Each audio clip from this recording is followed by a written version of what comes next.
За тэгээд өнөөдөр анх удаага ирсэн Христийг мэдэхгүй байгаа залуучуудад урдчлаад бас нэг хүлцэл өччихье. Магадгүй нөгөө та нар маань Библийг хараахан одоо нөгөө сайн мэдэхгүй бас нөгөө Христийг хараахан та нар нөгөө амьд гэдгийг одоо сайн мэдэхгүй байгаа учраас зарим Библийн ишлэлээс ярих үед ойлгохгүй зүйл гарч иж магадгүй. Гэхдээ ойлгохыг хичээгээр уг нь бол ойлгохыг хичээвүүлж тийм хүн ойлгохгүй тийм сонин гүн ухаан бясалгалын ч гэдэг юм уу тийм татаа тонгоо шиг байхгүй л дээ. Библи бол өөр амьдралын ном шүү дээ. Ердөөсөө л хүний амьдрал энэ орчлон ертөнцийг бүтээсэн, хүнийг бүтээсэн, тэр дотроо хүнийг эр имээр нь бүтээсэн, хүмүүс бие биенийг хайрладаг байхаар, бие биендээ дурладаг байхаар хамтран гэрлэлтийн гэрээг байгуулж, гэр бүл болж, үр удмаа үлдээж тийм ээ өнөр өтгөн болж өсөж үржиж ад жаргалтай гэр бүлийг байгуулаасаа гэж энэ Библийн бурхан энэ бүтээгч энэ орчлон ертөнцийн амьд бүхнийг бүтээсэн бурханд л Христэд итгэгч бид нар итгэдэж штэ. Тийм учраас бид нар бол өөрсдөө шашны хүмүүс гэж одоо хизээч тэгж ярьдгүү. Бид нар бол маш бодиттой тэр бүтээгч эзэнтэйгээ харилцдаг хүмүүс байхгүй. Бид түүнд залбирч тэр бидний гуйлтанд хариулж бид тэр бидэнд зүүд болон үзэгдлэр сонсогдох дуу хоолоогоор янз бүрийн арга замаар бидэнтэй ярьдаг. Бид амьд нэгэнтэй ярьдаг. Түүнээс ш нэг одоо нэг майн уншичгаа за сонссон байх та одоо намайг нэг сонссон байж надад нэг хариулах байх та гэж нэг мухар сүсгийн итгэлээр сүжгээр явдаг хүмүүс биш. Бид маш бодиттой та нар намайг сонсож байгаа шиг би та нарыг сонсож харж байгаа шиг бидний итгэл ийм амьд харилцаа байдаг учраас бид хэн залбирч байгаагаа мэддэг. Тэр залбирч байгаа нэг мань бидэнд хариулна гэдгийг бид мэддэг, итгэдэг. Бас бидэнд хариулдаг. Тэр биднийг эдгээдэг. Тэр биднийг чөлөөлдөг. Айцаас минь моёрын сүнсний тэр бузар муу хараалын хүчнээс чөлөөлдөг. Бид нар түүнд итгэж залбирч түүнийг дагахад маш бодиттойгоор бидний амьдрал өөрчлөгдөж эхэлдэг. Бурхан бидэнтэй хамт байгааг бид мэддэг. Тийм биз дээ. Тийм. Өнөөдөр бурхан байдаг. Бурхан үнэхээр амьд гэдгийг мэдсэн хүмүүс гараа өргөдөө. Тийм. Үнэхээр бид нар үнэхээр энэ амьд нэгэнтэй харилцдаг. Тэгээд итгэдэггүй одоо найз нөхөд маань энийг мэдээсэй гэж бид нар маш их хүсдэг байгаа. Тэгээ Есүст итгэсэн хүн чинь хүнд нөгөө ярихгүй чадгаа болчдөг байхгүй юу? Яг л тийм амьд нэг мэдээд сонсоод харчихсан бурхан байдгийг мэдсэн. Энэ бурхан чинь хүний нүглийг уучлалт юм байна. Хүнийг гимээс нь авард юм байна. Хүнийг хараалаас нь чөлөөлд юм байна. Энэ Есүс Христэд итгэл дотор шинэ амьдрал эхэлд юм байна. Амар амгалан баяр хөөрөөр дүүрэн хожим бас бид нар үхлийн айцаас чөлөөлөгдөж үхсний дараа Христэд итгэж хүмүүс хизээш там руу явдгүй юм байна гэдгийг мэдсэн хүмүүс чинь бүр өөрөө ирэхгүй гараад ярих тийм сэтгэлтэй болдог байхгүй юу. Тэгээд зарим хүмүүс тэрийг харахтаа нөгөө энэ нэг сүлжээний бизнес шиг те нэг сүлжээнд хүн орчход нөгөө бизнес шиг нэг дараагийн хүнээ илсүүлвэл нэг илүү их одоо хувь хүрддэг гэж энэ чинь тийм байхгүй шүү дээ энэ чинь. Тийм учраас маш одоо үнэхээр итгэсэн учраас бид нар ярьж эхэлдэг. Тэгээ хүмүүс нөгөө ойлгодгүй энэ одоо яагаад дахин нөгөөдгөө яриад идэм болоо энэ одоо тийм ээ намайг илсүүлэхлээр одоо нэг цаанаас нь одоо нэг мөнгө төгрөгөө өгд юм уу эсвэл тийм байхгүй. Үнэхээр энэ үнэн бурханы үннийг мэдсэн хүн чинь өөрөө ирэхгүй найз нөхдөд аав ээжигээ гэр бүлийн аврагдасаа л гэж хүсдэг. Бурханыг мэдээсэй гэж хүсдэг байна. Амен. За тэгээд би та нарт бэлдсэн нэг видео байгаа. Энэ болохоор бодиттойгоор амьдарч байсан хүмүүс. Одоо бол энэ мэдээж энэ хүмүүсийн нэгэн ч амьд байхгүй байгаа. Бүгд одоо энэ хорвогийн мөнх бусыг үзүүлсэн. Тэгээд энэ хүмүүс ирээдүйд тийм ээ амьдарч байгаа олон залуучуудад өөрсдөө алдсан шиг алдахгүй тулд энэ хүмүүс бидэнд нэгэн гэрчлэлийг ингээ үлдээгээд амьдралаа бидэнд яриад явсан байгаа. За энэ хүмүүс бол дох туссан хүмүүс, залуучууд. Тэгээ амьдралдаа зарим нь энэ хүмүүсийн зарим нь амьдралдаа маш их замбраагүй, шоуддаг, завхаардаг, зугаацингийн баар сав хаанвын тийш очдөг байсан. Тэг тусам амьдрал нь маш их эрсдэлтэй байдаг. Тэгээ хэрвээ бас энд байгаа залуучууд хэрвээ та нар тий аль зугаацингэл баар, шоу байгаа газар очих дуртай бол тэр хэрээрээ та нарын амьдрал эрсдэлд байгаа гэсэн үг. Энэ дотор бас Америкийн бас нэг мисс одоо загварын кино урлагт шоу бизнест бас нэлийн амжилт гаргаж байсан нэг гоо өсгүй. Бас сүү тавьсан одоо залуутайгаа сүү тавьсныхаа дараа бэлгийн харьцаанд орсон. Тэгээд ганц л удаа энэ эмэгтэй амьдралдаа нэг л удаа тэр сүү тавьсан залуутайгаа нэг л удаа бэлгийн харилцаанд орсон. Тэгээд дохтой болсон. Тэгээ яаж дох тусан зовж байгаа. Тэгээд энэ хүмүүс өгөхөөсөө өмнө ирээдүйд хандаа гэж одоо олон залуучуудад өөрсдийнхээ амьдралаар ингээд гэрчил хийж ингэж үлдээсэн байгаа. Тэгээд бүгдээр хамтдаа сонсъё. Бодтойгоор амьдарч байсан хүмүүсийн жинхэнэ түүхийг өгүүллээ.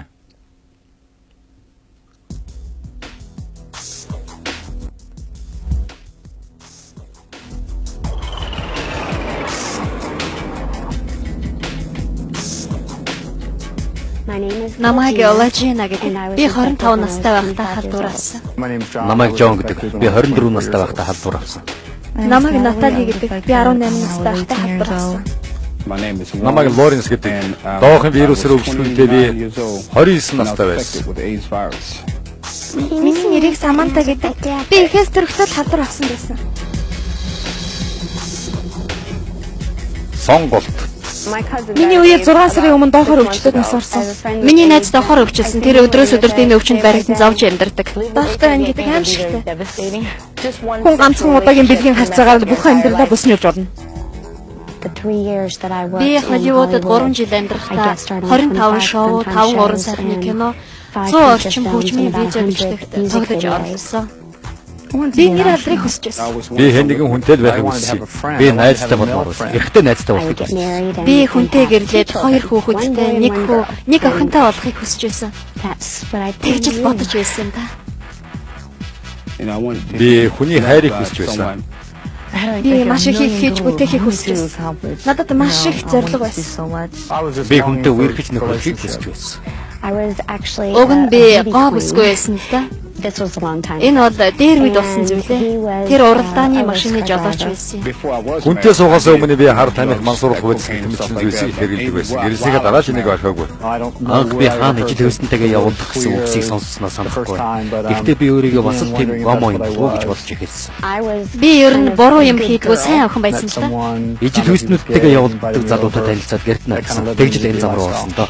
Тэр залуу маань гял цаад болсон дур булаам хүн байсан юм. Би энэний сууж ихнэрээс салаагүй. Бид бивинтэйгээ таарахгүй. Харилцаж чадхаа болоод салсан. Би 17 жил ижил хөөснүүдийн мэтчлэгдсэн. Тэр үеэс л маш эмх замбраагүй. Миний хувьд уруудсан амьдсан гэсэн. Түүнтэй танилцаад 6 жил болж хэсэг хугацааны туршид үерхсний дараа тэр надтай суумаар байна гэсэн. Би бэлэн биш байсан болохоор үгүй гэж хэлсэн. Самантагийн ээж урд нь өөр нөхөртэй байсан. Салсны дараа зүрх сэтгэлийн манд шарах илэрхэд эргэж нийл ямар ч аргагүй байсан. Хуучин нөхөр нь мансууруулах байдал хэрэглэдэг байсан гэж надад хэлсэн. Би арх уудаг, хар тамхи хэрэглэдэг, янз бүрийн хүмүүстэй уулздаг, 2 ч удаа бэлгийн замын халдварт өвчин тусаж байсан. Би олон царайлаг, цэвэрхэн, сургууль боловсролтой харахад эрүүл чирэг хүүхдүүдтэй холбогдож байсан. Тэр үед би тэднийг эрүүл саруул гэж бодож байсан. Тэр намайг 2 дахь удаага гуйсан. Би дахиад бэлэн биш байсан болохоор үгүй гэж хэлсэн. Харин 3 дахь удаага сууя гэхэд цаг нь болсон юм шиг надад санагдсан. 1983 онд би нэг залуутай танилцаад тэгээд бие биентэй таалагдж байсан болохоор 1984 онд хамт амьдрахаар шийдсэн. Би аз жаргалтай байх юм байна. Би хүссэн зүйлээ оллоо гэж бодсон. Би эргээд замбараагүй амьдран заорсон. Мансууруулах байдал хэрэглэж, баар саваар хэсэж, огтуд аваад л. Тэр үнэхээр миний сэтгэлийг хөдөлтөд сууя гэсэн санал тавьсан. Бид хоёр 8 жил хамт тэгж амьдрахдаа гэртээ өөр эрхтэйчүүдийг авч ирж болсон. Би ерөөсөө энэ биенийхээ бэлгийн хэрэгцээг л хандаж байсан. Бааранд очиод тэр эмэгтэй хүсвэл хамт яваад тэр шөнийхөө явдлыг л боддог байсан. Би биенийхээ өмнө ямар ч хариуцлага үлээдэг байсан. Би тэрнийг л баярлуулах гэсэн юм. Өөрийнхөө биеийг түүнд өгөх нь бэлэг өгч байгаатай адил гэж бодож байсан. Үүгээрээ би сүү тавилтаа баталгаажуулах гэсэн юм. Би хайр дурлалыг хүсэж байсан. Хэрвээ би энэ хүнтэй унтвал намайг хайрлах байхаа гэж бодсон. Тэр гэрлий гэж хэлээд надтай унтсныхаа дараа даруухан зам байдал нь гинэт өөрчлөгдөж намайг их айлгсан. Тэр их ууртай болж үг хэлээр доромжилж зүрх сэтгэл нь надаас хөндөрсөн. Би тэр дийлд дахин битгий гаргаарай гэж хэлсэн боловч давтагдсан. Олон хүн эргэж яваад амьдралдаа хийсэн алдаагаа засдаг. Гэвч энэ нь нэгэн тохиолдож байна. Яг яаж халдвар авснаа бид хоёр мэднэ л дээ. Тэр Калифорни руу ирж надтай уулзах ёстой байсан л да. Би Калифорнид амьдарч байсан юм. Хамтдаа талархлын баяр тэмдэглэхээр буцаж өмнөх өдөр нь ярьсан. Гэвч тэр надтай хизээч дахин уулзаагүй. Уцаарч яриаггүй. Би хинээс халдвар авснаа сайн мэддэггүй. Бас онцсон хүмүүсээ хараад энэ нь ням тэгж байна гэж нэг нь ч зааж чадахгүй. Тэгээд түүний спортын агент над руу ярьсан. Тэр тийм бид хоёр үерхтгийг мэддэг байсан. Тэр надад юу болоод байна? Тийм эмгэгт дох тусаад өгөх гэж байна гэж би сонслоо гэж хэлсэн. Би энэ талаар их хачин байдалтай мэдсэн. Бид хоёр юу ч бодлогүйгээр зүгээр л амиад адгуулахар шийдсэн. Би ажил дээрээ байж ирсэн. Хамт амьдрэх залуу маань уцтаад чи бид хоёрын амийг даатгахгүй гинэ гэсэн. Яагаад ч юм би тэр үед мэдсэн. Тэгээд би чи бид хоёр дархлал хомсголын вирустай юм байж гэсэн. Эмилигээс та хувийн мөн чанартай нэлээд аюултай байж болзошгүй өвчин тусчээ гэсэн шинжилгээний хариу ирсэн. Эхнэрээсээ салснаас хойш миний амьдрал үнэхээр би тэнийг юу ч мэддэггүй гэнэ хүн биш л дээ. Би өөрийгөө юунд ч өртөж магадгүй байдалтай байгаагаа мэдчихсэн. Би эмэгтэйчүүдийн эмчтэй очиод надад дохын шинжилгээ хийж өгөөч гэж гуйхад хэрэггүй. Эмэгтэйчүүд бараг дох тусдгүй юм. Тэр тусмаа чи мөнгө цаг заваад эмээ үрсэн хэрэг болно гэж надад хэлсэн. Та хийгээд өгчөлтөө гэж би гуйсан. Шинжилгээний минь хариу халдваргүй гэж гарсан. Энэ удаач би ёстой алдсан шүү. Тэр халдвар аваад бараг 2 жил болчихсон байсан. Тэр миний хүү JT танилцаад суухдаа өмнө нөхрөөсөө халдвар авсан байснаа ерөөсөө мэдээгүй. Саманта төрөхөд тэр хоёулаа доох туснаа мэдсэн. Энэ нь бидний хувьд маш том цогцолт байсан. Би ээжээсээ доох туссан. Тэд над руу уцтаад очиж уулзах хэрэг байна гэж хэлсэн. Тэгээд гарын цагийн өмнө өнгөрчлөө гэж хэлсэн. Дахин бурхан минь та худлаа ярьж байна. Худлаа гэлээс. Харин сувлагч маань үгүй үнэн гэсэн. Тэр үед хинч намайг давтан шинжилгээ өг гэж хэлээгүй. Гэтэл тэрний тухай ярианууд үргэлжилсээр л байсан. Тийм учраас би 2 дахь удаага шинжилгээ өгөхөөр явсан. Энэ удаад эмэгтэйчүүдийн эмч маань над руу уцтаад тэр уцаар уйлж байсан л та. Мажина чи сэтгэлээ бариараа гэж хэлэхэд нь би дохтой болсноо мэдсэн. Яг тэр мөчөөс миний амьдрал оронгороо өөрчлөгдсөн. Миний бүх мөрөөдөд итгэл найдвар үгээрэн устсан.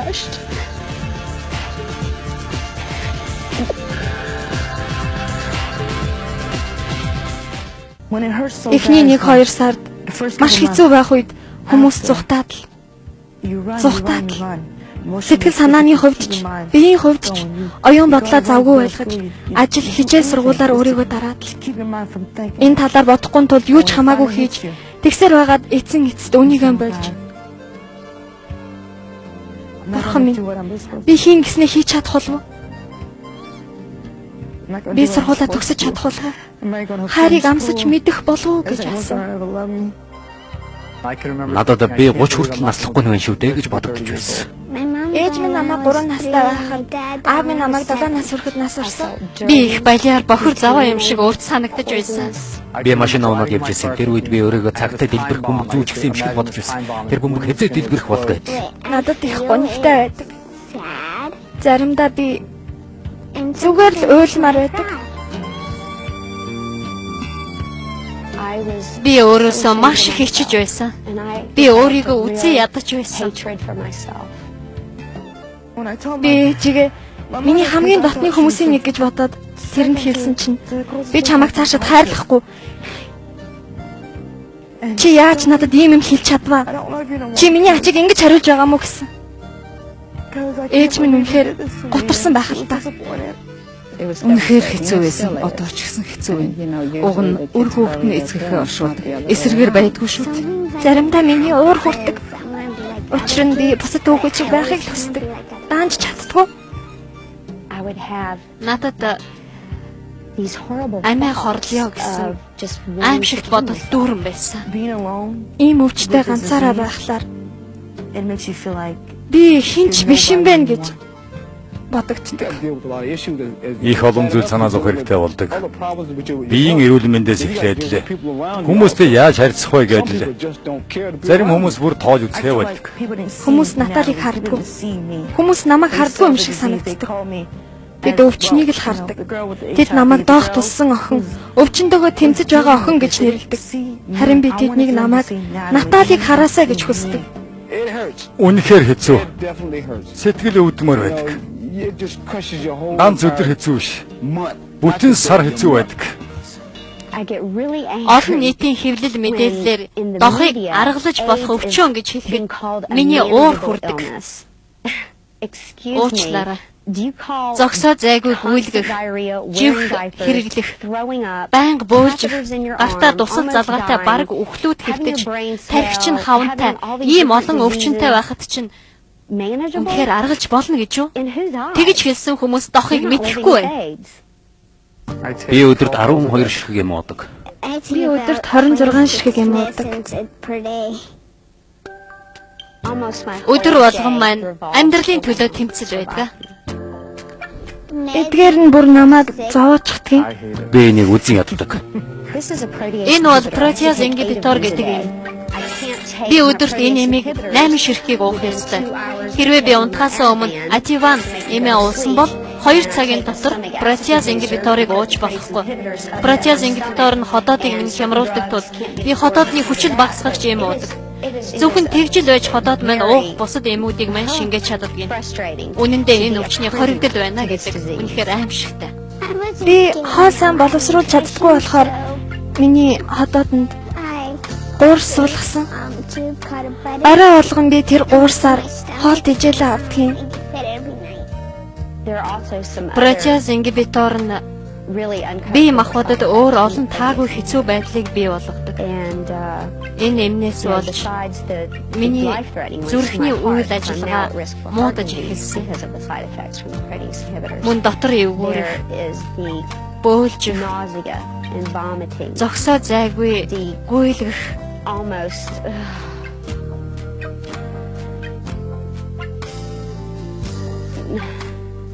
би байнга жих хэрэглэхээс өөр аргагүй болдог. Түүнийг энэ өвчнөөс болж ингэж зовж байх нь хараад оронд нь би байсан бол дээр байж гэж боддог. Үнэхээр хэцүү байдаг. Хайртай охиноос сайн сайхан яваасаа гэж хүсэх боловч юугаарч тусаж чадахгүй юм. Би өглөөс ирээд ээлжсэн шингэн уугаад цаг хагас орчим гидсээ зүрийж хөөхийг хүлээдэг. Тэгсний дараа л өглөөний цайгаа ууж болно. Тэгэхдээ үүнээс өмнө инсулин тариулдаг. Өглөөний цайныхаа дараа өдөрт уудаг 35 эмнийхээ зарим нь уудаг л да. Энийний дараа миний дотор муухаарч энэ үеийг намуухан хөдлөлгүй байж өнгөрөөдөг. Тэгэхгүй бол бөөлжөөд бүгдийг гаргачихдаг. Хэрвээ тэсэхгүй бол бүгдийг дахиад эхнээс нь хийх хэрэгтэй болдог.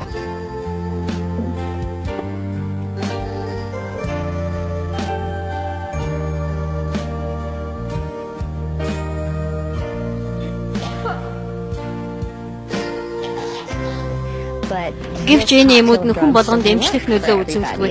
Нийт хэрэгэлсэн хүний 50-75% нь л үйлчилдэг. Тэгээд ч маш олон хэрэгтэй гэхээсээ илүү хөнөөлтөй нөлөө ихтэй байдаг тул уухаа зогсоохоос өөр аргагүй болдог. Би өнгөрсөн 5 дугаар сарыг эмнэлэгт өнгөрөөсөн. Тэрний биеийн эсэргүүцэл их суларсан учраас таарсан өвчин болгоныг тусч байдгийг. Хүн дархал хомсдын вирус юм уу өөр аливаа нэгэн вирусын халдвар авсалгуул иргэн тойрны хүмүүс алга болчихдаг. Баярлалаа. Та нар миний хажууд байхгүй байгаад би баяртай байна. Ялангуяа ханаа томоотой бол надаас хол байгаарай. Миний дархлын систем дээр ханаатай чинь тэмцэж чаддаг. Би амь насанд минь аюул учруулсан 9 халдварт өвчнийг даван гарсан. Аюул учруулсан халдварт өвчин гэдэг нь дохын өвчтөнгүүдийн тусдаг өвчнүүд юм л да. Учир нь тэдний дархлалын систем нь бүр доройтчихсан байдаг юм. Миний бараг бүх эд эрхтэн өвчилж халдвар авсан.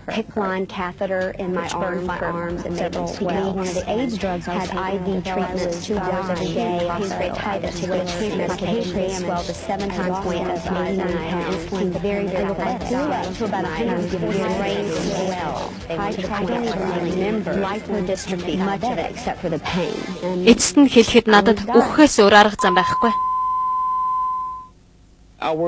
Би шинжилгээ өгөх болгондоо эмчтэй уулзах болгондоо өөртөө санаа зовдөг. Цусны маань эсийн тоо буурсан бол санаа зовдөг. Дох бол ганцхан өвчин биш. Харин хүний биеийн эсэргүүцлийг юу ч үгүй болгоод бүх төрлийн нян, бактери, мөөгөнцөг хавдарт өртөмтгий болгодог нөхцөл юм. Би 2 удаа умаа хүзүүний хавдар тусч байсан. Хэрвээ та дохтой бол танд бусад бэлгийн замаар халдварлах өвчнүүд байна гэсэн үг.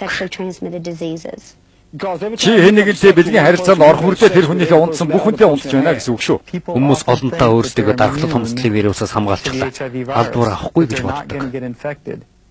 Та нар бэлгэвч ашиглана уугүй юу хамаагүй. Тэр чинь та нарыг халдвар авахаас хамгаалах баталгаа болохгүй. Ганцхан удаа алдахад л тэгээд гүйцээ. Би ганцхан удаа хүнтэй унтаад халдвар авсан. Би тэр хүнтэй танилцаад 6 сарын турш хамтдаа байсан. Энэ залуу доохгүй. Дохтой байсан бол надад хэлхэл байсан гэж бодож явсан гэтэл бодит байдал дээр өнөөдөр маш олон дохын вирусээр халдварласнаа мэдээжгүй гадарлаачгүй явж байна. Хинч халдвар өгч болно. Хэнийг ч ялгуурлан үздэггүй. Нэг нь тусаад нөгөө нь тусахгүй гэж байхгүй. Энэ бол таны шийдвэр. Та над шиг болмоор байна уу? Үргэлж өвчтэй. Хамгийн энгийн ханиа том унаас хүртэл үхтлээ байна. Үнэхээр байна. Та тэгээд амьдраад үзэл дээ. Харъя. Дох бол чиний хийсэн үйлдэлүүдийн үр дагавар. Зөвхөн эхнэр нөхөр хоёр бие биендээ үнэнч гэрлэхээс өмнө өөр хүнтэй унтаагүй тохиолдолд жинхэнэ хамгаалагдсан секс гэж байна. Өөр ямар ч тохиолдолд энэ нь баталгаагүй юм. Секс гэдэг хүмүүсийн хоорондын харилцааны өчүүхэн хэсэг. Энэ бол ертөнцийн эзний эхнэр нөхөр хоёрт зориулж бүтээсэн агуу зүйл. Гэхдээ энэ харилцааны нэг жижигхэн хэсэг. Хэрвээ та өөрийн бүх харилцаагаа секс дээр тулгуурлавал танд үнэндээ ямар ч харилцаа байхгүй байна гэсэн үг. Таныг гэрлэх үед чинь ертөнцийн эзэн та хоёрыг бие биенээ чөлөөтэй хайрлаасай гэж хүсдэг. Тэр биднийг хайрладаг байхаар бүтээсэн. Сексийг хүсдэг байхаар бүтээсэн.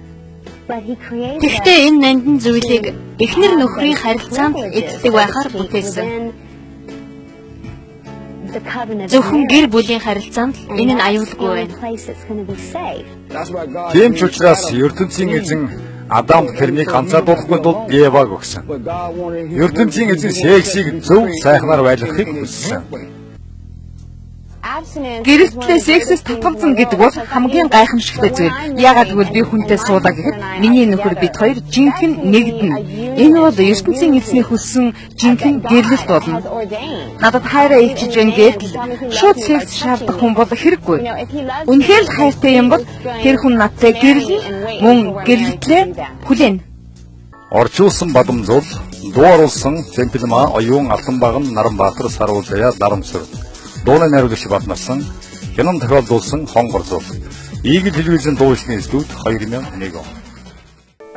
За хэдийгээр мэдээж энэ залуучуудын амьдралд маш гашуун түүх тийм ээ амьдралаа өөрсдийнхөө өчүүхэн жоохон нэг цаг зуурын мунхаг шийдвэр бодлогогүй амьдралаасаа болоод нэг жоохон зугаацсан гэл завхаарл хөөсөн амьдралаасаа болоод ингээд амьдралаа үнэхээр аимшигтай нөхцөл байдалд оруулж байгаа. Гэхдээ энэ залуучууд энэ бүх тохиолдсон зүйл нь болохоор Есүс Христийг мэддэггүй байх үедээ, сүм чуулганд явдаггүй байх үедээ яг л одоо ч гэсэндээ энэ цаг үеийн залуучууд одоо ямар ёс бус гимнүгэл дотор зугаацсан гэл завхаарл дотор явж байна.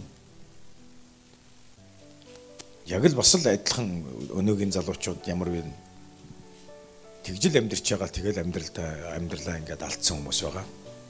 Харин ингэж зов зүдэрч байхдаа энэ хүмүүс Христ рүү ирсэн Есүст итгэж жинхэнэ энэ Бурхны үг түүний сургаалд энэ гэрлэлт гэдэг, энэ бэлгийн харилцаа гэдэг чинь ийм замбраагүй нохоогохаа шиг таалагдсан, тааралцсан хүмүүстэйгээ ингэж явж хавддаг ийм зүйл биш юм байна. Энэ чинь зөвхөн гэрлэлт дотор эхнэр нөхрийн хоёрын хооронд л байх ёстой харилцаа юм байна гэдгийг одоо хизээ хоон хэдийгээр алдсан ч гэсэндээ энэ хүмүүс хизээ хоон ингээ ухаарад тэгээд дараагийн үед хойч үед ингээд өөрсдийнхээ амьдралыг гэрчил болгоо үлдээсэн байна л д. Тэгээд эдгээр залуучууд энэ гэрчлэлийн үргэлжлүүлээд бид нар бас харах юм бол энэ залуучууд маань Христэд итгээд тэгээ саяны тэр ижил хөстөн залуу юу гэж хэлж байгаа вэ гэхээр гэрэлсэн гинэ. Тэгээ хэдийгээр эмчнэр түүнийг одоо хэдхэн жилийн дотор үхнэ гэж хэлсэн боловч эмчнэрийн хэлснээс урт амьдэрсэн энэ залуу. Тэгээд сүм чуулганд явснаар хүнтэй гэрэлсэн байгаа эмэгтэй хүнтэй гэрлэж яг ижил хүстний амьдралаас чөлөөлөгдөөд уг нь бол эн чинь эр хүн шүү дээ. Тийм ижил хүстэн гэдэг бол гаж дун гаж тачаал шүү дээ. Тэгээ олон одоо ижил хүстнүүд бид бол ингэж төрсөн юм аа. Биднийг ойлгооч гэдэг үгүй. Хэрвээ хин нэг хүн ижил хүстнүүдийг ойлгоод байгаа бол тэр хүн өөрөө гажцсан байна гэсэн үг. Эн чинь 100% эр хүн гэрлэж хүний нөхөр болж үр хүүхдүүдийн аав болж амьдрах ийм л чадвартай 100% эр хүн байхгүй. Гол нь тэр хүний тачаал нь гаж байхгүй. Ижил хүстэндээ татагддаг. Тэгээ хүүхэд багасаа архичин төрдгөө, багасаа хар тамхичин төрдгөө үсттэй. Яг л үүнтэй адилхан эдгээр багасаа хүүхэд бол ижил хүстэнд төрдгөө байхгүй. Харин эдгээр амьдарч явцдаа уруу татлага, элдв янзын одоо нөхцөл байдал дотор уруу татагдсанаар л ийм гаж зөөл рүү уруу татагтан ордог. Хэн нэгэн ийм болоход нь нөлөөлдөг. Тий. Тэгээ энэ залуу харин Есүс дээр ирээд эдгрээд итгээд тэгээд яасан бэ гэхээр гэрлэж үр хүүхдүүдийн аав болж тэгээд энэ залуу ингэж хэлж байгаа байхгүй. Би ижил хүстэн хэвээрээ үхээгүй. Би гэрлэж хүний хань болж, эр нөхөр болж, би үр хүүхдүүдийн аав болж би үхэж байгаадаа би үнэхээр талархаж байна. Тэгэж үхлээр амьдрал дуусахгүй шүү дээ. За тэгээд бүгдээр хамтдаа би та нарт бас нэгэнт одоо энэ завхаарлаар дамжуулаад энэ хүмүүс яаж ингэж амьдралдаа зовж одоо тарчилж зовж байгаа тухай тий. Энийг үтсэн учраас би та нарт завхаарлын хор хөнөөлийг эхлээд би та нарт ярьж өгмөр байна. За 1-р Коринт номны 6-р бүлэг дээр 6-гийн 16-аас 19. Янхантаа нийлсэн хүн түүнтэй нэг бий болно гэдгийг та нар мэдэхгүй юу гэж Библийн судар дээр ингэж бичсэн байна л д. Янхантаа нийлсэн хүн түүнтэй нэг бий болно гэдгийг та нар мэдэхгүй юу? Учир нь тэр хоёр нь нэг махан бий болно гэж айлддаг. Харин эзэнтэй нийлсэн хүн нэг сүнс байна. Садар самуу явдлаас зүхтан явах тун хүний үлддэг нүгэл бүр биеийнх нь гадна байдаг. Харин садарлагч эр өөрийнхөө биеийн эсрэг нүгэл үлддэг. Та нарын бие бол Бурхны та нарт өгсөн та нарын дотор байдаг ариун сүнсний сүм гэдгийг та нар мэддэггүй юм уу? Та нар өөрсдийнх биш гэдгээ мэддэггүй юм уу? Учир нь та нарыг үнээр худалдан авсан юм. Тиймээс биеэрээ Бурхныг алдаршуул гэж хэлсэн байна л да. Тэгээ энэ дээр бидний энэ бие махбодын тухай ярьж байгаа, бие эрхтнүүдийн тухай ярьж байгаа.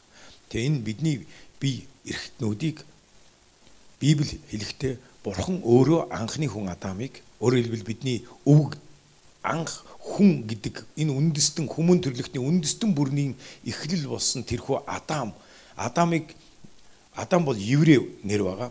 Монголоор орчуулвал хүн гэсэн утгатай үг. Анхны хүн байхгүй. Адам гэдэг нь хүн гэсэн үг. Энэ Адамын бие одоо мах бодыг Бурхан газар шоргоноос бүтээсэн гэж Библийн судар хэлдэг. Харин орчин үед бол шинжлэх ухаан үүнийг юу гэж тайлж байгаа вэ гэхээр хүний бие организмыг судлаад хүний биеийг бүрдүүлж байгаа энэ бүх химийн нэгдэл химийн элемент ердөөсөө яг л газарт байдаг. Хүний биед төмөр, цайр, фосфор, магн, натр тэ энэ газарт байдаг. Газартаас олддог бүх элемент хүний биед байна гэдгийг шинжлэх ухаан одоо нээж. Тэгэд Библиэд болохоор Бурхан газар шорооноос буюу энэ газраас хүнийг энэ бие махбодыг одоо бүтээсэн байна гэж Библи хэлдэг.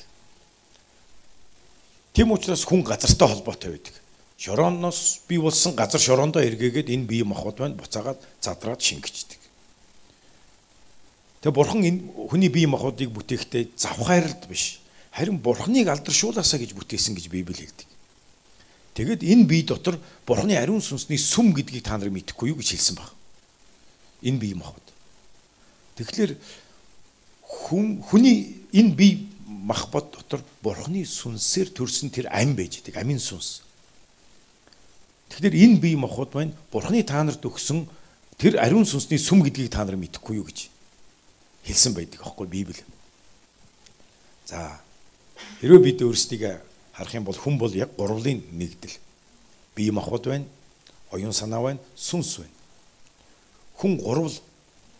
Тийм учраас энэ бие махбод дотор бидний ам буюу Бурханаас ирсэн тэр сүнс болох тэр амин сүнс бидний дотор байдаг. Тэр бол бид нар яг үнэндээ бол өөрсдөө байхгүй. Бид энэ бие дотор оршиж байна. Тэгээ та нар намайг харж байгаа тийм. Гэхдээ үнэндээ бол яг та нар намайг харахгүй байх. Энэ бол миний нүд.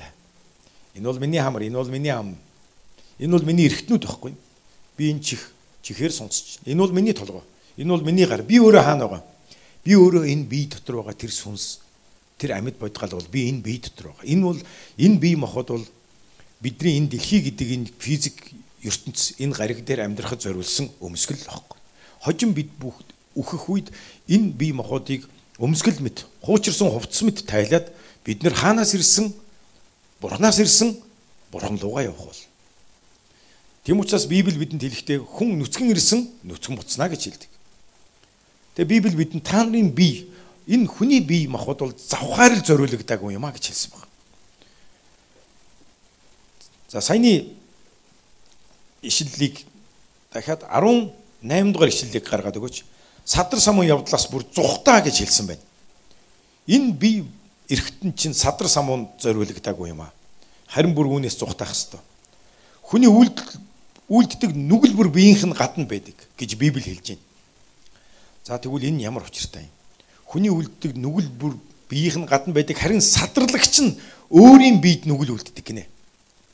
За би энийг та нарт тайлбарлаж өгье. Хүний үлддэг нүгэл бүр биеийнх нь гадна үлддэг гэдэг нь ямар учиртай юм бэ гэхээр жишээлбэл би энэ хүнээс хулгай хийлээ гэж бодъё. Энэ хүнээс дээрэм хийлээ гэж бодъё. Би нүгэл үлдэж байна. Гэхдээ би өөрийнхөө эсрэг хийхгүй байгааз. Би харин өөрийнхөө төлөө энэ хүнийг хохирож байгаа. Энэ хүний эсрэг хийж байгаа. За би хэн нэгнийг аллаа гэж бодъё. Би өөрийгөө алаагүй. Харин би энэ хүнийг алж байгаа. Энэ хүнийг хохирож байгаа. Альва хүний үлддэг нүгэл бүр биеийнх нь гадна байдаг. Би өөрийнхөө эсрэг биш гэсэн. Энэ биеийнхээ эсрэг биш. Харин биеийнхээ төлөө өөрийнхөө төлөө хийж байгаа биз. Харин нэг л тохиолдолд хүн биеийнхээ эсрэг нүгэл үлдэж байгаа. Энэ бол завхаарснараа.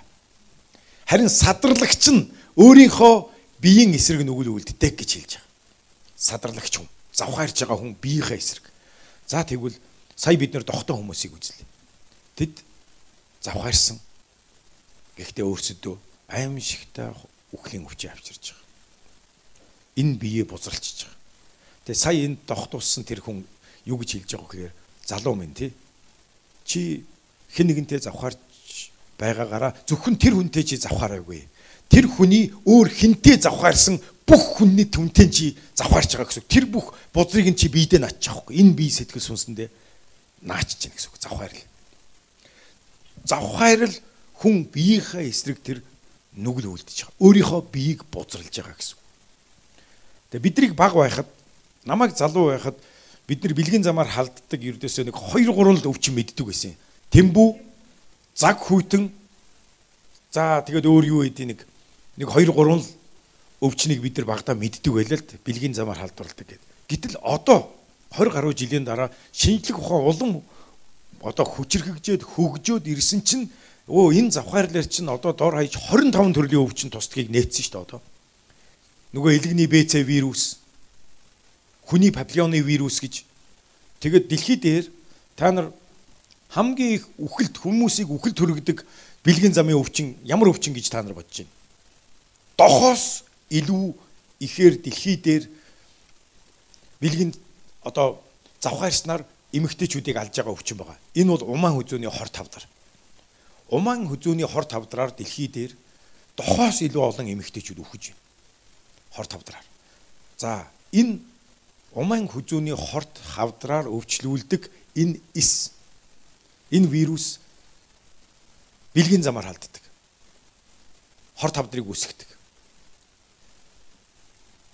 Тэгээ энийг шинжлэх ухаан хүндрэлтний яаж чадахгүй. Энийг хамгаалж чадахгүй. Нөгөө талаасаа бас нэг зүйлийг та нар маш сайн мэдэх хэрэгтэй. Дохын одоо вирусыг судалдаг эрдэмтэд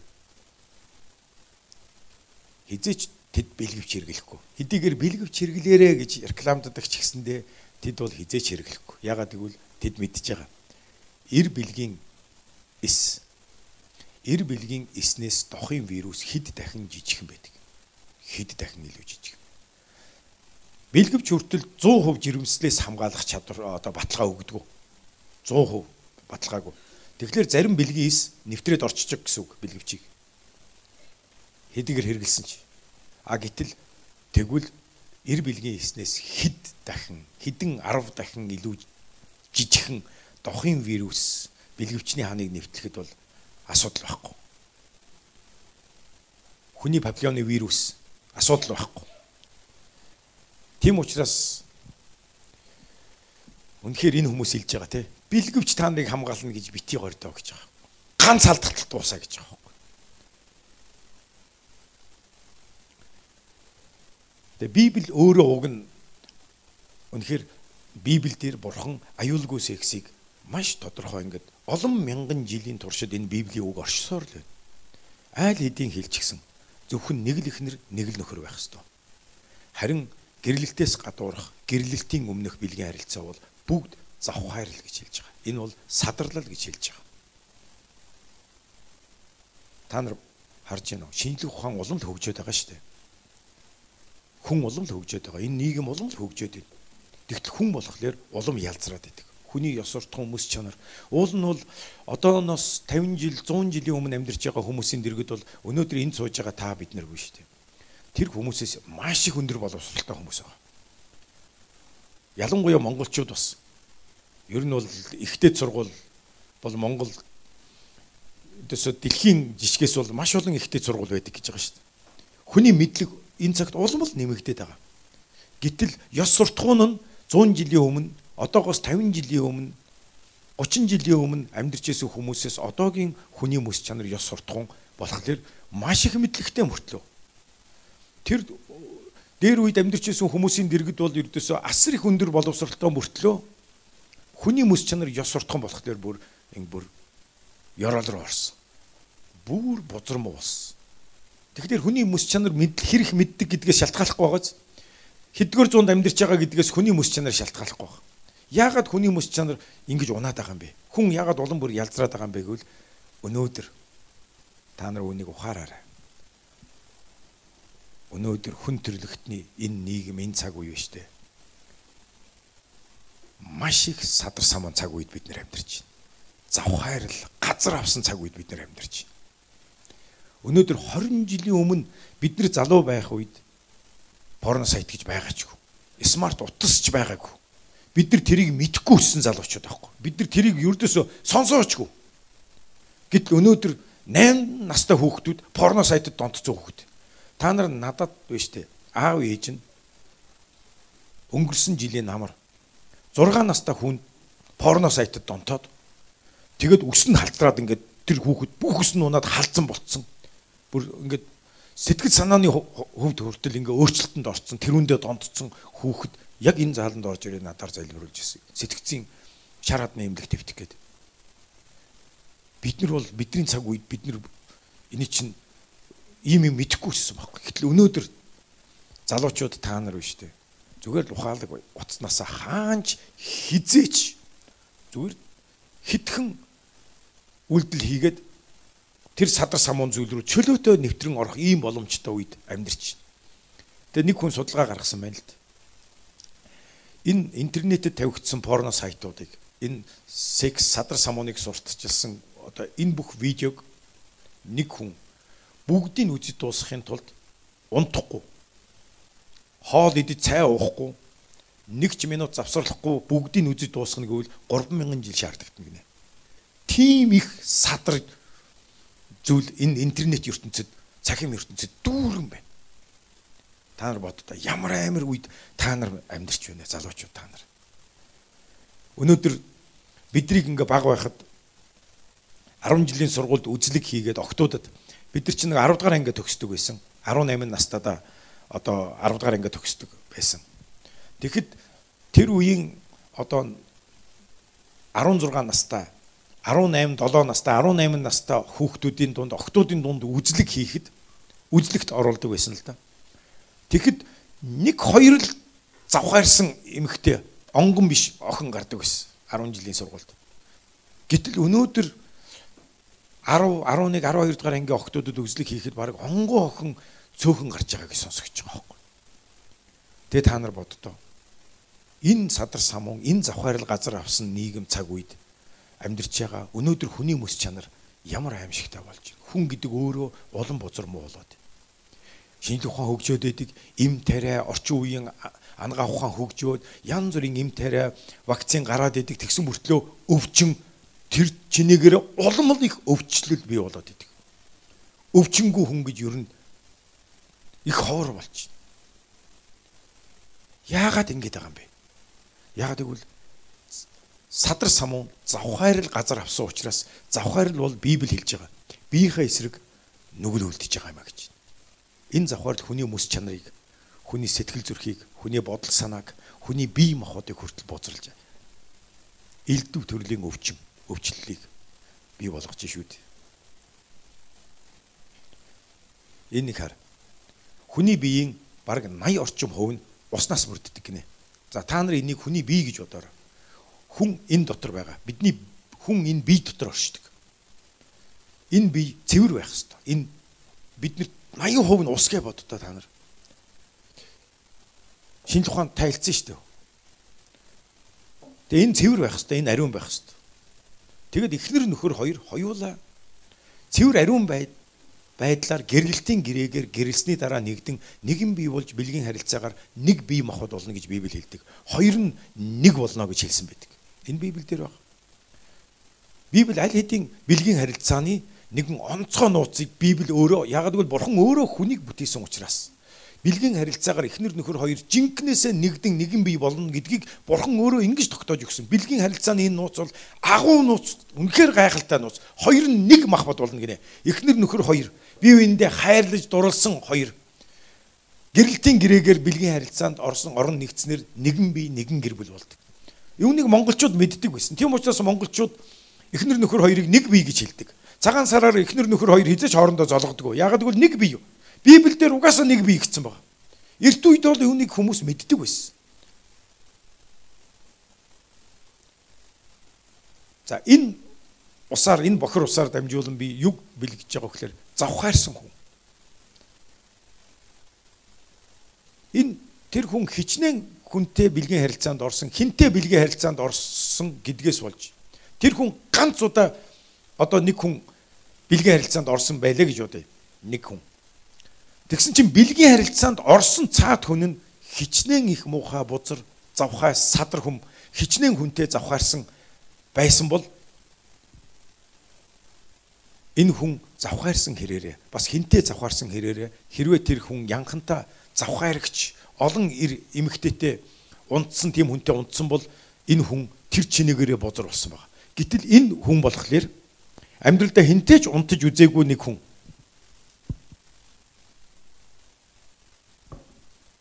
энэ хүнтэй бэлгийн харилцаанд ороход энэ хүнд байгаа бүх бузрыг ердөөс нэг л бэлгийн харилцаагаар л наана. Өөртөө наана гэсэн үг.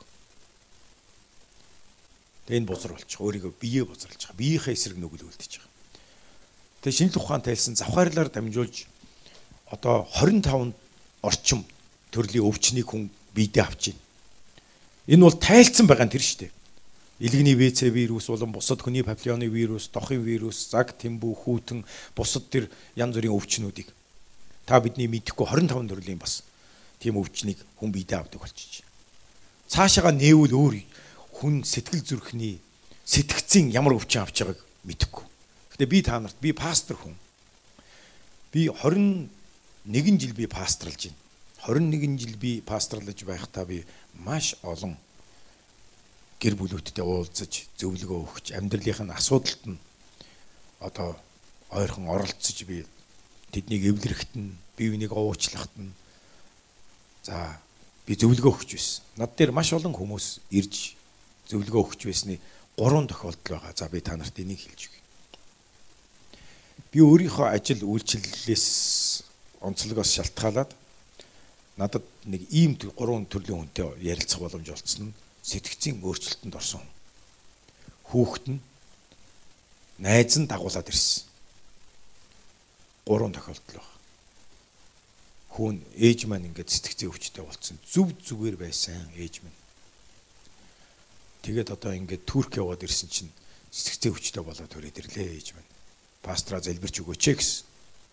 За би тэгээд залбирч байсан тэр эмэгтэй төлөө би гараа тавиад эдгэрлийн төлөө залбирч байхад надад ариун сүнс маш тодорхой сануулсан нь ямар асуулт надад сануулсан бэ гэхээр хизээнээс яг ямар нэгэн зүйл болсны дараа юунаас болж энэ сэтгцийн өвчлөл эхэлвэ гэдгийг би мэдэх хэрэгтэй болсон. Надад ариун сүнс сануулсан учраас. Гэхдээ хариулт нь би үнэхээр төсөөлж байгаагүй хариулт байсан л да. Гэхдээ би асуусан ихчээ. Та яг хизээнээс сэтгцийн өөрчлөгдсөн бэ? Туркд явж байгаа та гэж байна. Ямар нэгэн юм болсон уу гэсэн чинь би нэг шүн нэг турк юм эрэхтэй те завхаарсан гинэ. Тэнд нэг туркөнтэй танилцаад буудалд ороод унтсан. Тэгээд маргааш нь би ингээд сэтгц минь өөрчлөгдөд галзуураад эхэлсэн гэж байна. Харж гинөө. Завхаарэгч нь өөрийнхөө биеийнхээ эсрэг нүгэл үлдэж байгаа. Бие, сэтгэл, сүнснийхээ эсрэг өөрийгөө бузралж байгаа юм чи. Дараа нь бас нэг хүнийг энэ зааланд би сургаал зааж явах үед нэг өөр сүмийн нэг хоёр ихч ирсэн. Тэгээд найзаагаа дагуулаа ирсэн. Тэгээд пастраа залбирч өгөөч гэсэн. Яасан гэсэн чинь найзаа маань сэтгэц өөрчлөгдөөд ингээд жоохон элий болоод байна.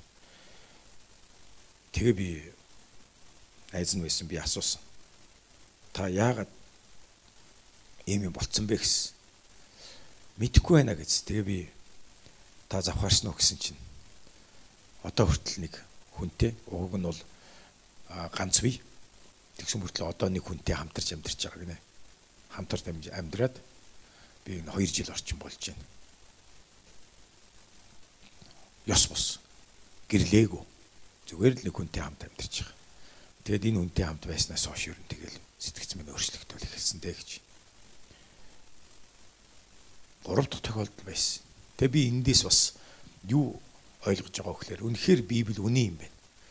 Энэ завхаарж байгаа хүн өөрийнхөө биеийн эсрэг нүгэл үлдэж, энэ завхаарлаар дамжуулан үнэхээр тухайн завхаарж байгаа хүнд нь ямар хараал явж гин, ямар өвчин, юу тээж, ямар мэдээллийг тээж явж гин. Ягаад гэвэл энд ус шүү дээ.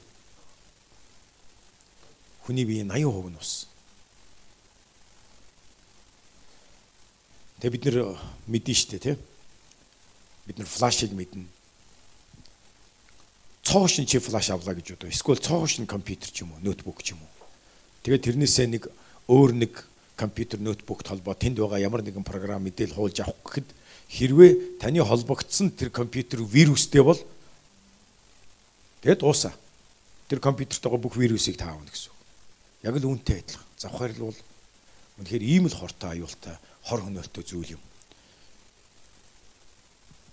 Тийм учраас залуучууд минь завхаарлаас садар самуу явдлаас бүр зүхтэн яв гэж Библи хэлсэн утга учир нь энэ юм шүү.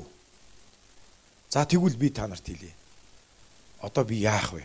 Хэрвээ энд амьдралдаа завхаарч одоо гэрлээгүй байхтаач гэрслийнхаа дараа ч гэсэндээ хэн нэгэнтэй завхаарлд өртсөн хүн байгаа бол одоо энд өөрийгөө яг ингээл мэдрээ сууж байгаа. Одоо би яана. Зарим ирчүүд хүний сайхан охиныг аваа суудаг.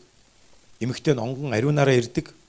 Гэхдээ яадаг вэ гэхээр өөрөө завхаарч ирээд эхнэрээ хуурж ирээд эхнэртэйгээ унтахдаа эхнэрээ бузуулцдаг. Тэр янхан унтсан хүнд байгаа бүх бузрыг эхнэртэй дамжуулцдаг. Тийм учраас зөв зүгээр байсан тэр эмэгтэй хэсэг хугацааны дараа муухай ааштай шуналтай, ууртай тий ингээд зан чанар нь өөрчлөгдөд эхэлдэг. Тэгээд адилхан завхаарагч болоод эхэлдэг. Ягаад гэвэл эхнэрээ бузралцсан юм чи. Тэгэхээр та нар хардаа ирчүүдээ эмэгтэйчүүд ч гэсэн ялгаа авахгүй. Та гэрснийхаа дараа өөр хэн нэгэн хичнээн сайхан залуу эмэгтэй хүнд ч вэ тачаадаад ирэх үедээ эхнэртэй энийг дамжуулна гэсэн. Эсвэл та өнөөдөр гэрлээгүй байгаа. Гэхдээ өнөөдөр та садар самун дотор явж явал хожим та хэн нэгэнтэй гэрэл нэг сайхан ээж авын сайхан хүү сайхан охинтой гэрлэн хайрлаж дуурлаад. Тэгтэл та өөрийнхөө бүх бузрыг тэрүнд наах уу? Тэгэхээр энэ хүр хүүхдүүд чинь яаж төрөх вэ? За одоо яах вэ? Ямар найдвар вэ? Надад тэгвэл найдвар байгаа уу? Одоо би аль хэдийн бузар юм шиг мэдрэмжтэй сууж шít. Одоо би яах вэ? Та нар үнэхээр мэдхийг хүсэж байна уу залуучуудаа? Би яаж цэвэр болох гэх юм бэ тэгвэл? Нэг л тохиолдолд. Тийм учраас үнэхээр та нарыг яагаад Есүс Христэд бид нар итгэх ёстой юм бэ гэдгийг бас нэгэн шалтгаан энэ байгаа. Нэгдүгээр Иохан 1-р бүлгийн 9-р ишлэлдэр ингэж хэлсэн байна. Гим нүгэлт хүмүүс Есүс Христийг өөрийн аврагч эзнээ болгон түүнийг амьдралдаа урьж Есүс Христэд амьдралдаа санаатай хийсэн, санаандгүй хийсэн бүх гим нүглээ. Ялангуяа тэр завхаарл дотор амьдэрсэн бол тэр бузар завхаарл. Энэ бүх гим нүглээ Есүс Христийг дуудан, энэ нэрийг дуудан амьдралдаа би үнэхээр энэ гим нүгэл дотор явсан гэдгээ хүлээн зөвшөөрч уурчлал өршөөлийг гуйхтаа намайг цэвэрлэж өгөөч гэж залбирах юм бол Есүсийн цус биднийг угаадаг гэж Библи хэлсэн байна. Хамтдаа энэ ишлэлийг харъя. Хэрв бид нүглийг хүлээн зөвшөөрвөл тэрээр итгэмжит зөвхт бөгөөд бидний нүглийг уучлж бүхэл зөв тус байдлаас биднийг цэвэрлэнэ гэж хэлсэн байна. Бүх зөв тус байдлаас минь цэвэрлэх болно Есүсийн цус. Яагаад Есүс загалмай дээр амиа өгсөн бэ? Яагаад гэвэл нүгэлгүн нүгэлтнүүдийн төлөө зөвхт нэгэн зөвхт босчуудын өмнөөс амиа өгсөн загалмай дээр Есүсийн цус урсан шалтгаан нь тэр. Бид нүгэл үлдснээр бид үнэхээр энэ үр дагавартаа бид үнэхээр зовж амьдарч байгаа. Харин Бурхан дэлхийг үнэхээр их хайрлахдаа биднийг одоо аврах тэр аврагчийг илгээсэн баг. Есүс Христ бол нүглийг устгадаг. Нүглийн хүлээснээс хүмүүсийг чөлөөлж нүглийн тэр бузраас өөрийн цусаараа хүнийг цэвэрлэдэг баг. Хэрвээ хэн нэгэн хүн гар утсан ч юм уу ноутбук компьютер нь вирусцсан бол бид нэр хамгийн сайн орчин үеийн вирусны эсрэг програмыг суулгах хэрэгтэй болно үсттэй. Бурхан яг ийм зүйл хийсэн байхгүй. Нүгэлт бидний өмнөөс тэр ариун цусыг урсгасан. Есүсийн цус хүний нүглийг угаадаг. Хүний нүгэл бол үнэхээр аимшигтай. Энэ дэлхийн ямар ч бузар хэр буртагнаас аимшигтай хортой үр дагавартай хэр байхгүй. Хэр гэж үзэх юм бол хүний сүнсний хэр, хүний сэтгэл зүрхийг бузралдаг хэр гим нүгэл бол хүний энэ бие махбод эрхтнийг бузралдаг хэр баг. Хэрвээ хэн нэгэн гар нүрээ муухай болгосон бол угааж болно. Хувцсан дээр кофе ч юм уу жимсний шүүс асгацсан бол магадгүй хамгийн сайн цэвэрлэгч, тол барилгагч бодисыг бид нар хайгаа цэвэрлэж болох байх. А гэтэл нүгэл гэдэг энэ бузар хэрийг хүний сүнс сэтгэл зүрхийг бузралдаг завхаарл гэдэг ийм бузар муу зүйлийг юу угаад юм бэ? Та 7 хоног усан дотор зогсоод 7 хоног өөрийгөө савнгаар үрээж та энэ бузрыг цэвэрлэж чадахгүй шүү дээ. Хэрвээ тэгчдэг бол хүмүүс сайхан усанд ороод сайхан цэвэрлж ягаад энэ бузраасаа цэвэрлэгч юмсан. Нэг зад угаагч олж аваад бие угааснараа хүн цэвэрхэн болчдөг бол хүн уур хилэнгээсээ завхаарлаасаа өвчнөөсөө салчдаг бол уг нь сайхан л байна. Гэхдээ энэ дэлхийн ямар ч угаагч нунтаг угаалгын нунтаг тол барилгагч хар би угаагаад та бид нар хувцаа угаагаад бие угаагаад энэ завхаарлын бузраас хизээч өөрсдийгөө цэвэрлэж чадахгүй. Зөвхөн Есүсийн цус хүнийг угаахаар хүний нүглийг цэвэрлэхээр Бурхан урсгасан байна. Тэгээ Есүсийг энэ нэрийг монголоор орчуулбал аврагч гэсэн үг шүү дээ. Есүс бол та биднийг нүглээс аврахаар ирсэн аврагч. Есүсийн цус угаадаг. Есүсийн цус цэвэрлэдэг. Есүсгүйгээр хинч цэвэрлэгдэх боломж байхгүй. Тийм учраас энд байгаа залуучууд та нар минь үнэхээр тэмээ би амьдралдаа алдчих. Үнэхээр миний дотор тэр бузар нь байна. Би үнийг бас мэдэрч байгаа. Яг би дотроо үнэхээр тэр бузрыг би мэдэрч байгаа. Миний сэтгэл зүрхэнд ямар муухай хааллах хүчээр хийлэл бузар муу зүйл байж дотроос минь идэж байгааг, дотроос минь намайг өдөж байгааг, тажаадуулж байгааг Үнэхээр би мэдчихвэн. Би үнийг захирч чадахгүй байна. Яагаад гэвэл үнэхээр маш бодиттой ийм болчих. Тэгээ би амьдралаа шинээр эхлэмээр байна. Би зөвхт гэр бүлийг байгуулмаар байна. Би ирээдүйн эхнэр нөхөртөө би ийм бузар очимооргүй байна. Хэдийгээр би амьдралдаа алдсан ч гэсэндээ би угаагдмаар байна гэвэл бид нар Есүсийг гуйхаас өөр арга байхгүй. Бид хүлээн авч түүний цуснд итгэхээс өөр арга байхгүй. Есүсийн цус угаадаг. Райнхард Бонке гэж нэгэн сайн мэдээг тунхаглагч хүн. Энэ хүн Есүсийн цус угаадаг гэдгийг тунхагладаг. Есүс Христ нүглээс авардаг гэдгийг тунхагладаг ийм сайн мэдээ номлогч хүн. Сая хүмүүст энэ хүн сайн мэдээ тунхагладаг энэ хүн.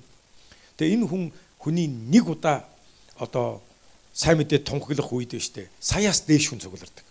2 сая хамгийн багадаа сая 500. Тэгэл 2 сая, 3 сая, 5 сая хүн. Хамгийн дээд нь 9 сая хүн цугларч байсан Африкт. Энэ хүний сайн мэдээний курсайтыг зохион байгуулахад 40 маш том ачааны пүүлэнгээр техник хэрэгслийн зөөдөг. 40 ачааны пүүлэнгээр. Ягаад гэвэл тэр чинь асар их саяараа цугларч байгаа учраас.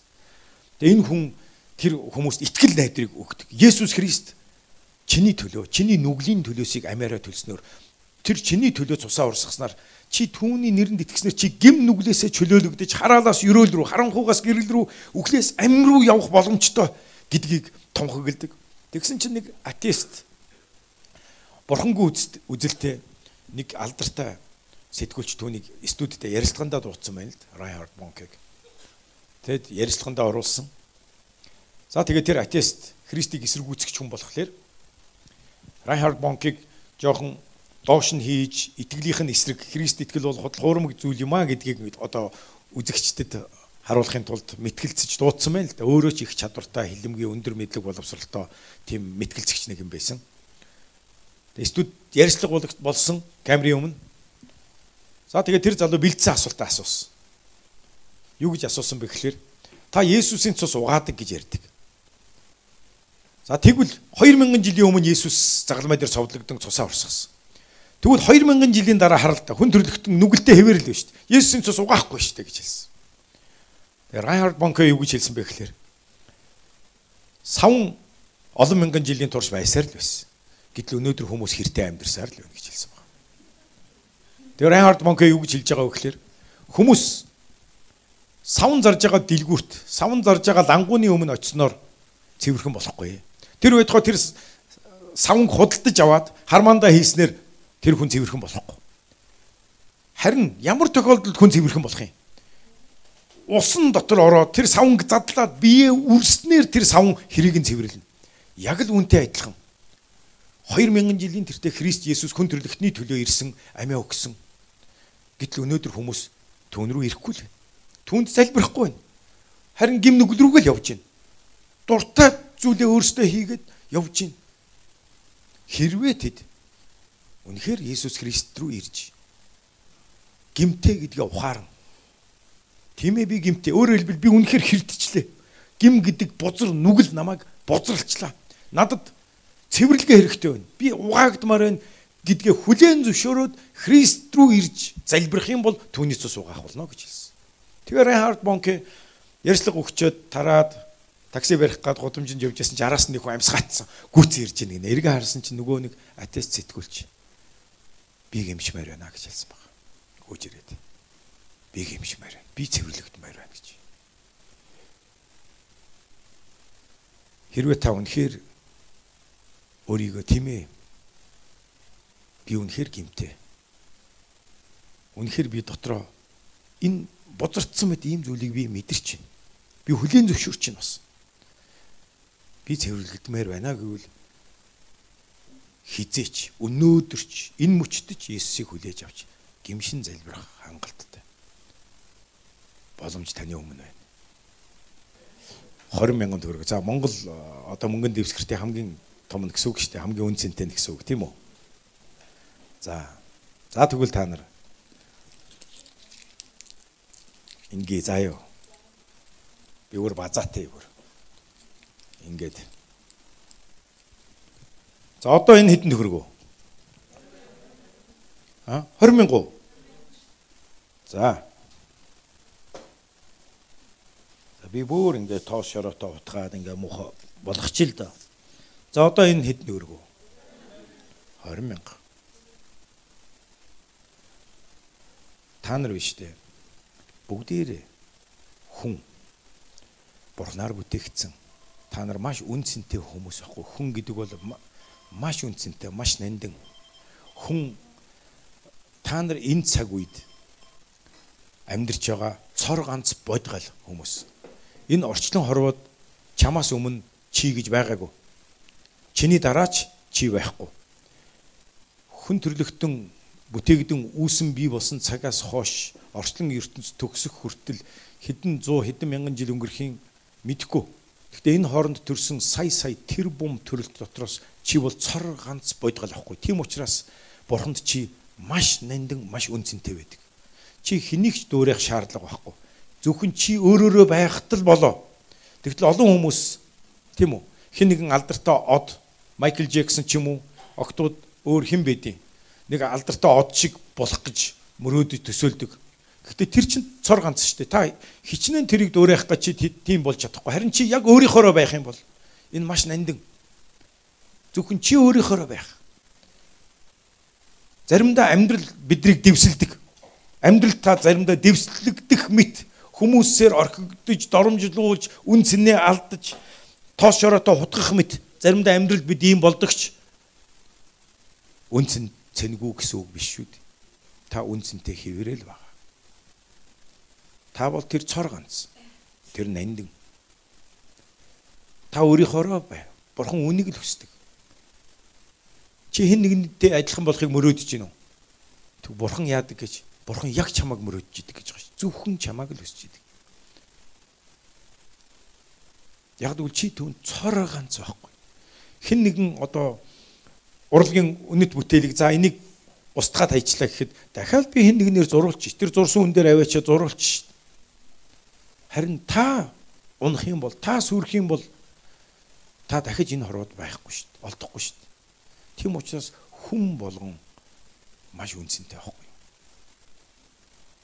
Орчлон хорвоогийн мянган жилийн туршид октоос өөр түн буман дүр төрх зүрх сэтгэлүүд бодгалууд энэ дэлхий дээр байгаа болооч.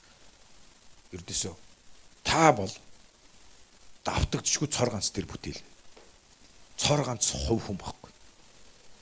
Та үнцэнтэй. Тэм учраас та энэ амьдралдаа алдаж онсон ч та үнцэнтэй хэвээрээ байгаа. Үнцнээ хизээч таны үнц нь бол хизээч энэ амьдралдаа хичнээн алдаж онсон ч таны үнц нь утагдахгүй байхгүй. Би энэ амьдралдаа амьдралын ёроолд орох мэт. Таар бодоо хинч над шиг гэмт хэрэгтэн гэж дуудагдаж энэ дотор байгаа залуучуудаас онц аюултай гэж дуудагдаж нийгмээс тусгаарлаж таван шорон дамжиж ингэж хүн болгонд намайг мэддэг хүмүүс бол үхээсэй гэж хүсэж байсан баг. Би ч гэсэн өөрийгөө үхээсэй гэж бодож байсан. Би өөрийгөө бүр жигшиж үзье ядаж явсан үе байгаа. Гэхдээ би Бурханд үнцэнтэй хэвээрэл байсан. Би яг амьдралын ёроол руу орж би тоос шороотой хутгалдаж амьдралын намагт живж үтсэн гэхдээ Бурхан намайг хайрласан хэвээрэл байсан. Бурхан бүгдийг ингэж хайрлт юм аа. Тэм учраас та өөрийгөө үнцэнтэй гэдгийг ухаараач ээ. Би үнцэнтэй. Хэсэг хугацаанд би алдаж явсан юм байна. Би буруу бодож явсан юм байна. Унаж бүдэрч явсан юм байна. Гэхдээ энэ миний үнцнийг байхгүй болгодгүй юм байна гэдгийг. Тэм учраас одоо би энэ мөнгийг чинь буцаж тэнилгээд сайхан угаагаа цэвэрлээд ингээд гүйлгэнд оруулчих штэ дахиад. Яг л үнтэй адилхан та босоод Иесусийн цусаар зүрх сэтгэлээ угаалгаад түүнийг аврагч эзнээ болгон дуудаад та нар түүний үг сургаалаар амьдрахаар шийд. Бурхан та нарыг үнснээс усгаж чадах болно. Амен. Бурхан ивэх болтугай.